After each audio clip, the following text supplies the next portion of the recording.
A tender jealousy is the manifestation of sweet love. Ahanbadadi Pramosu phagi oina sum hairambani. Adubu Risina serious tasilakpadai masu matha khara sari. Laijada hairubada thang ising jangdau mande khali. Adubu amuk khalubada pathauga risiga yengnabadadi nongmadolga malemga chap manari khetnabada. Hayengwai punsi mahingsu adum khetnaragani khali. Inakara khunba wata padaba imungni masa lairik matik chana tamli mapanda chawrakpa mini. Thabaki haibasu waningai leitri. Mapu haktaktagi thanamba lan mayamdo chaba phawba loire adugi mathakta mapana sutanba yaba tali. Somdadi pathawgini haibada inkolduga law sangam amaduga khaktani. Lairiksu imphalda loisilabani. Thabakidi thajadre khulda leiraga tauba yaba tauduna leirage khanba mali. Masigi choi chang khaktada sunatre. Maru oina laijana risida leikhrabadi imungi marisu setsilani. Aduna Brahmo hoina pairiba laudo hanadi yolani haibagi wafam hairakpani. Madu sungangnaba yarani. Madu oirabadi laijasu nungai yaifaba imungda leijare. Aduga makhoigi laudo sukaidana paijarani. Madu oirabadi linsu siri chaisusu tektre. Adubu wafamse laide haibasu Brahmo khangi. Brahmo na laijagi mama sakhida haudokli. Mama su hek hiktokpa ngamde. Aduga machagi ayaba yaudana hoi haibasu ngamde. Sakhina hairei. Adubu Brahmo tha khetna maline. Hojik moina pangau ngaujabagi wani hayengwai tungkoina leminarakpada khetnaba yamna lakanine. Iche adugidi karimta warunu angangdo yam phaba mini. Aikhoi lopugui machani. Lopudu kayam phai haiba iche su khangiduni. Ahaldubudi phabani. Machin manaudi kayano. Disapa saga di chadro pakhaline aide. Kaideno iche angangdo gyan yamna takrajani. Machin manau anidani machega maga. Macheduna America da doctor oye hai. Aduda yumso dum pankre hai. Atona tang oibagi kharamangau thijabagi wani. Wakhal laikhraponi. Hoi. Nangna phai haibani na pharamani. Adubu aigi wasina aroibadi nate. Ibemagi wasu hangko. Hoi, ichina ayabadu da piyo. Aikhoi laijagidi aina thokpa ngangnagi. Yarak oidi khali. Haibaga taubaga yaraktre. Risida su hoi di haido ure. Marak jeluba Brahmo makok sari. Adum oirabasu laijagi chap yungba firipto khangladuna Brahmo wadu yamna di kang thoktre. Aduga risigi mataudasu yengba ngamdraduna masana yanaba takidi takcharo aina haibadi yadre haina haidokre. Laijana fana yadrabasu mahaki khangnajaba lei haiba khanglabasu risi hangba tokte. Khuldudasu toina lai wafam asi pathau tare. Mina tamlakpada kaishu tauroida haidana ingna dum khumi. Adubu mapukningdadi magi laija masana yade haiba khangna mahak ama lei haiba khangna tanariba nipadubu amuktang aroibo oina wangang thokna ningba pamli. Nipaduna utke haiba matagum nongmagi gari hongduna purakpa ubada pathau khoisaunaba hauraki. Adubu mahaki asawbado laijadadi yamna haidokte. Kharadi ngangnai makhoi ani. Pathauna pakhatjaba matau ubada laijana kaishu tauroi haina pathaugi thamoi phathari. Thajaba kayaga loinana pathausu pukning phathari. Athubada luhonglage phawba khali. Numidangdu pathau hanagum laijana fi saringai kol tawraktuna wari sanari. Ngasidi pathau hanadai khara hena serious oina hairei. Abem ai nangse sum pakhali. Kaidawrage nate. Imphalgi nupadu yam henjilaktauri. Ai mit yam nadawre. Aisu hainade. Paisa paire haibado yam utchaningba male. Aina paisada yam ngaubadawna. Noi idom chadasu mai pai hai chumbro. Idom chaga hana khangnaba minina masu khara dum yausile. Ado yam henjina khalunuda. Aina yadragabu moina kari tawba ngamdoino. Khangde. Ai handakti tasengna matha sai. Aikhoi ni athubada chenbana pharani. Dada, adug yam hatubas farui. Dada su sel khara tansin ko. Aisu tansin bayaba khara dum tansin kige. Mina dhap dauraga ikhoini khongpham chahodradi ibani dani wahogadaba. Lai jana thajana haibaduda pathau wakhal khara di fathai. Hanasu lai jabu yengba ngaujaba nipa kaya lakhre. Adubu mayamdu karisu khanjiludabani. Adubu handakti kari khanbano khangdre. Pakhatba khambalba pokano haiba yadre. Laija, aina sel paiba mi ama oiramadi nang ngasi aigi nakta laktringaida sel tangani haina khalise khalamoidabani ko. Da, adumai hainu. Sel paiba paidabaga nuksibaga mari leinade. Sum yum ama palabadi selgi su thorang khara tause haibani. Hoi. Aigi phanaba khanba haibasi miyoiba ekhoigi hauna sani haisira. Natraga thamoi pikpa apikpa wakhalna yumpham oiduna hingba migi wakhalni haisira.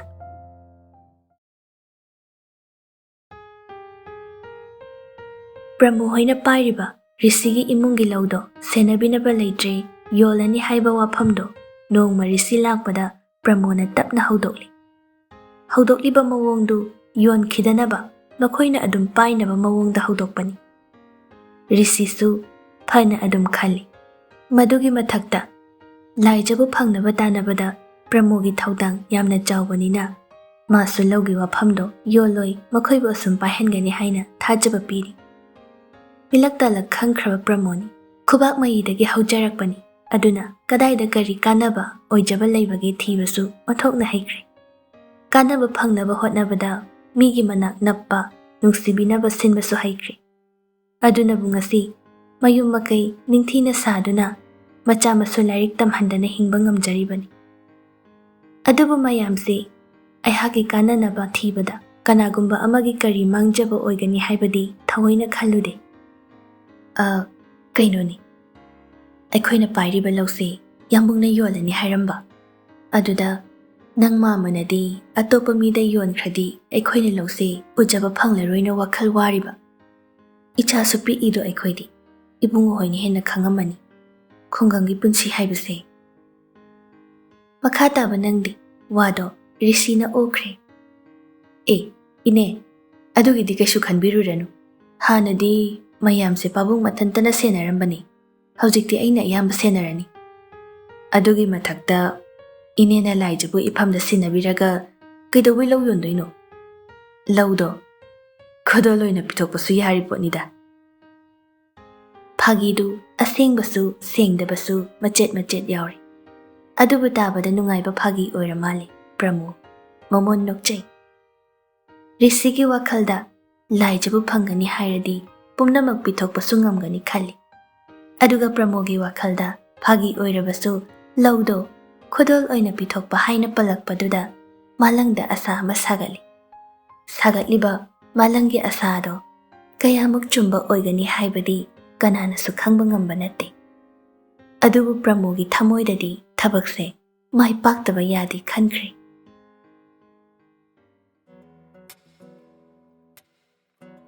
Pathauga malanga bazarda thabak amagi chetkani haina thoglai. Chatlamdaida pathaudo laijaga phone wari sanaduna ngahak panduna leithokre.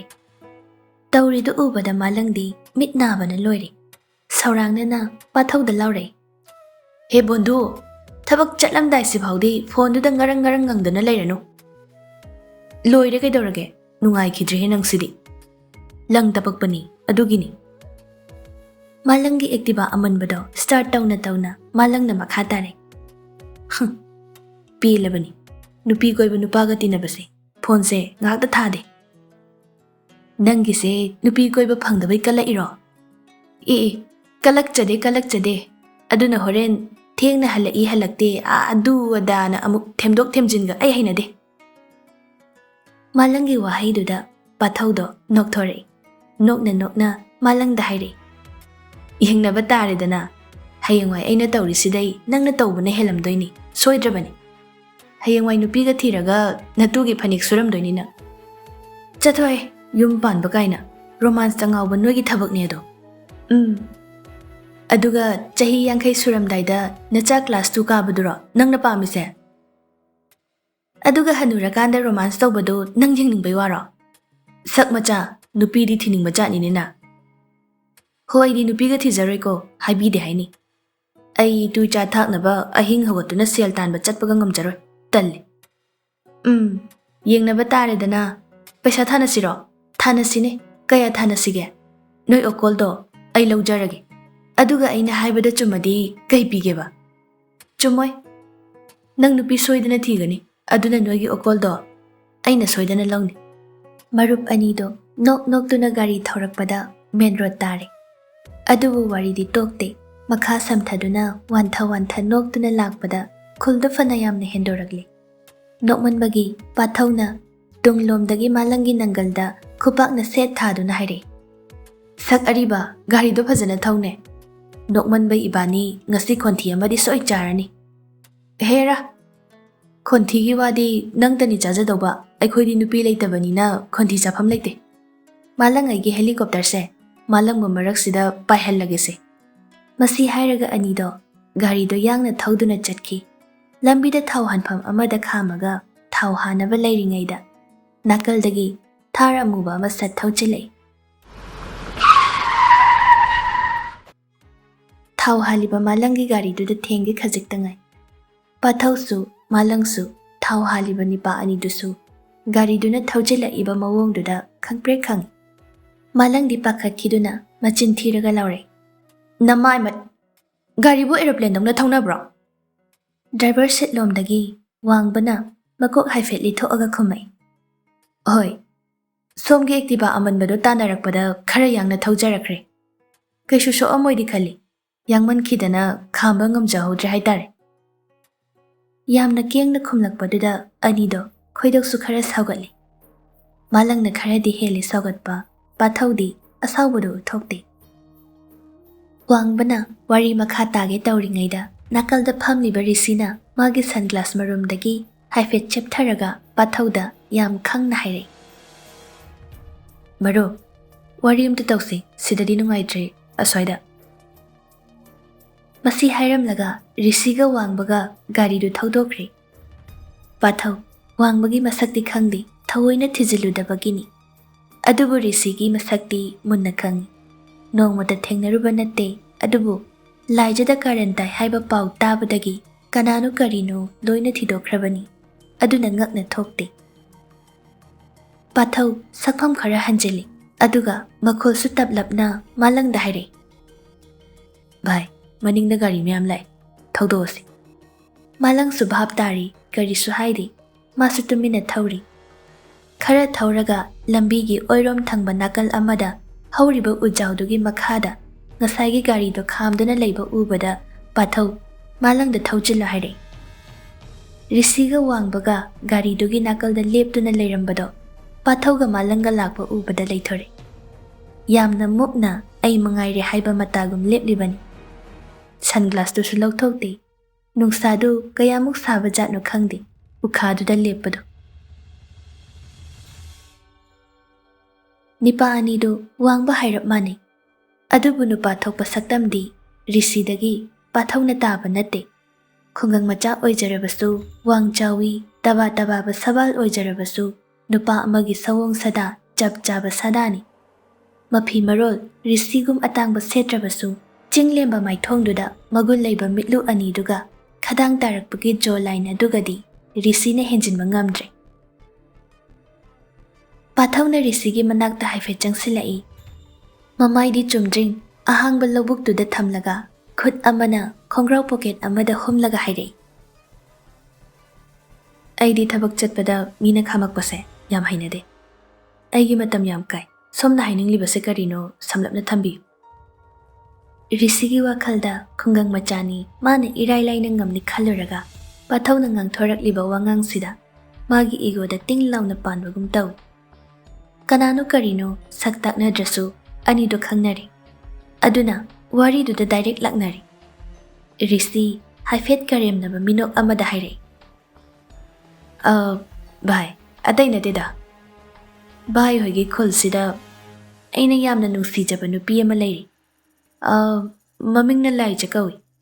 Laija Nongmaithem. Maning lekaidagini. Manasu yaning lairaba. Aduda khungangi nipasingna khara question senabagum tawena paw tajaba. Aduda khungang amada chawminaraga machalni khandokpa ngamdrise. Nipa thokpa kitang watli haibado khanganjagi tawbani.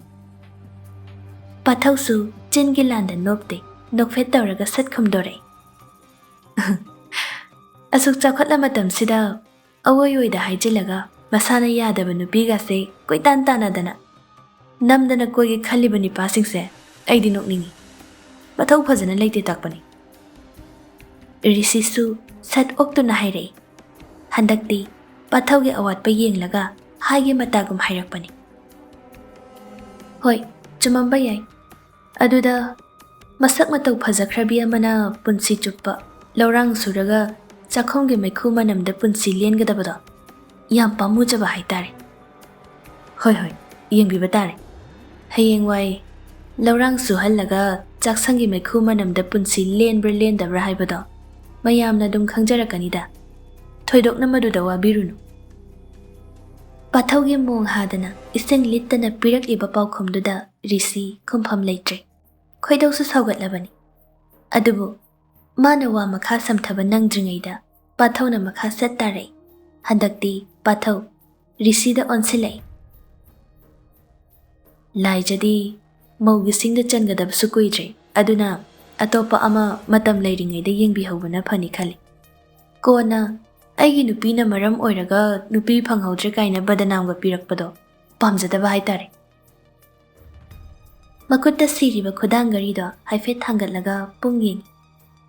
Aduga ngasaidagi mihul sudana ngangnaribado taduna leiriba malangda onsinduna ingna hairei. Bye, pungse yadre chatlase. Khongkap ama ani thangluraga amuk hanjinduna hairei. Aduga mana aiga loinadaba nong phadok thengnaba mida bhai bondu gaujade. Aina su khanjade warau-biroi. Masi hairamlaga pathauga malanga garido thauduna chatkre. Somda risidi khoidau sauningbana leplibadudagi khongpham su handana mamit anido thaukhriba gari aduda khana yengduna lehau.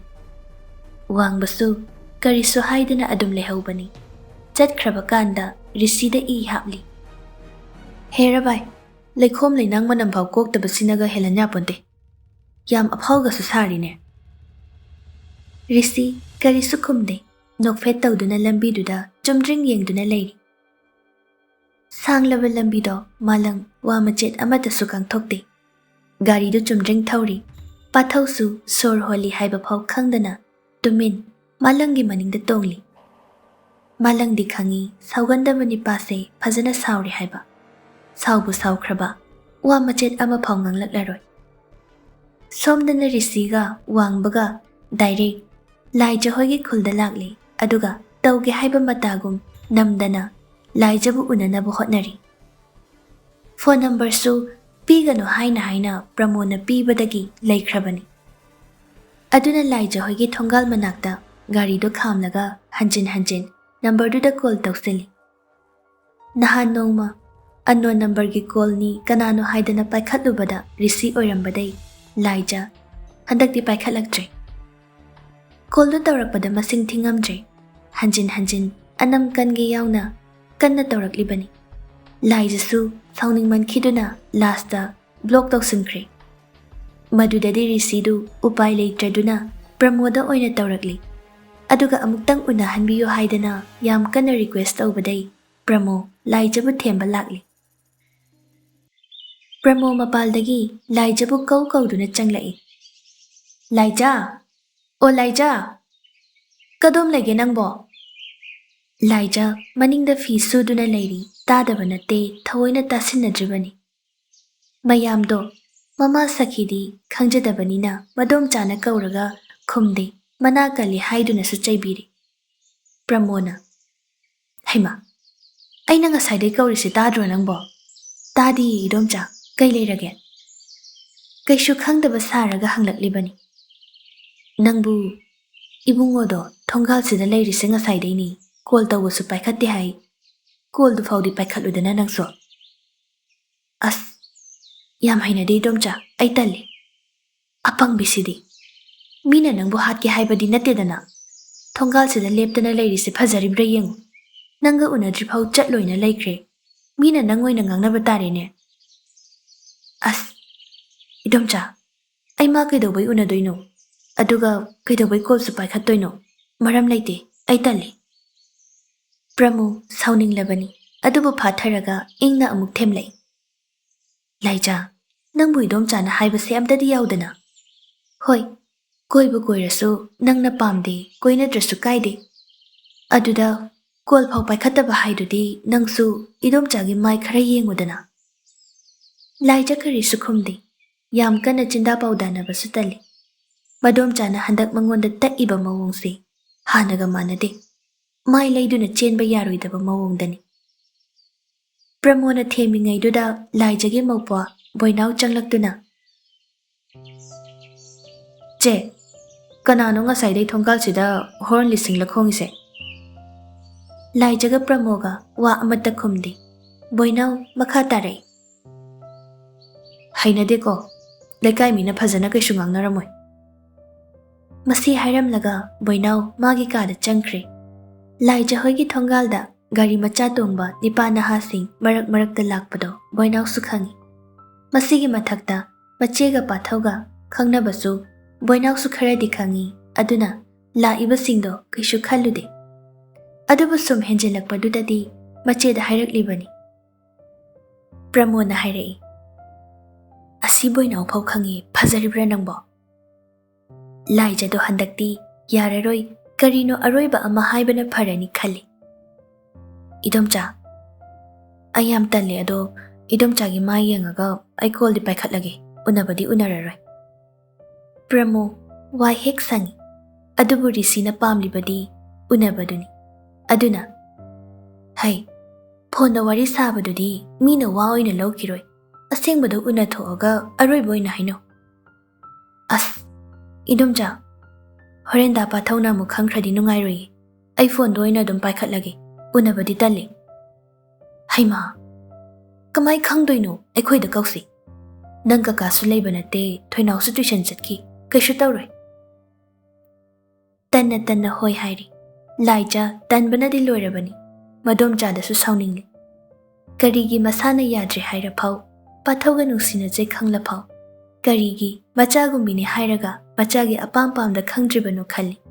ꯑꯗꯨꯕꯨ ꯏꯃꯨꯡꯒꯤ ꯈꯜꯂꯒ ꯑꯇꯣꯞꯄ ꯅꯠꯇꯦ ꯈꯟꯗꯨꯅ ꯑꯁꯥꯎꯕꯗꯨ ꯐꯣꯡꯗꯣꯛꯆꯗ꯭ꯔꯦ. ꯀꯅꯥꯒꯨꯝꯕ ꯑꯇꯣꯞꯄ ꯃꯤ ꯑꯃꯅ ꯍꯥꯏꯔꯛꯄ ꯑꯣꯏꯔꯕꯗꯤ ꯆꯞ ꯆꯥꯕꯤ ꯁꯣꯏꯗꯅ ꯍꯥꯏꯔꯝꯒꯅꯤ.